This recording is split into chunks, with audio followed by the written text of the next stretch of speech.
سلامونه ملګرو، اسې ویم دې جنون لا او دې پارټۍ له به څوک شکست ورکړي، خو یو تجویز درله در کوم سیاسي مخالفینو، دغه الیکشن عزت مکافاتې دی، نو یقینا په ځان رحم وکړئ، په پی ټي آی او په عمران خان رحم مه کوئ، په خپل ځان رحم وکړئ. دا وګورئ که نه، که څه شته عزت مفاتې یقینا په ځان رحم وکړئ او واوړئ د دې خبرې نه چې عمران خان له به شکست ورکوو یا هغه به ذلیله کړو.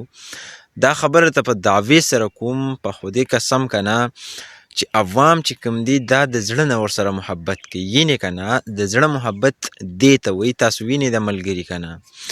نو غرض مې دا دی چې دې جنون لا او دې مینې لا، دې پارټۍ لا، دې نظریې لا، دې سوچ لا، دې فکر لا، د قوم دې محبت لا، د قوم دغه خدمت لا، د قوم دغه تعمیر، د قوم دغه بچو لا او د ملک دغه عوامو له تاسو چرې هم شکست نشئ ورکولی، او تاسو چې کوم شته عزت دی نو د دغه نه به هم خلاص شئ.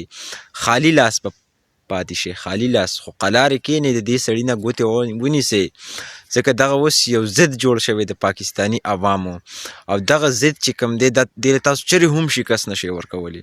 دا به تاسو په دین او په دنیا دواړو باندې ذلیله کړي که چیرې تاسو د دغې عمران خان لاره مزید نیول غواړئ. نو دغه شاټ شان تجویز دی چې ځان باندې رحم وکړئ، د خپل عزت مزید خیال وساتئ، د دې سړي د شکست دغه سوچ چې کوم دی دا بدل کړئ، بدل.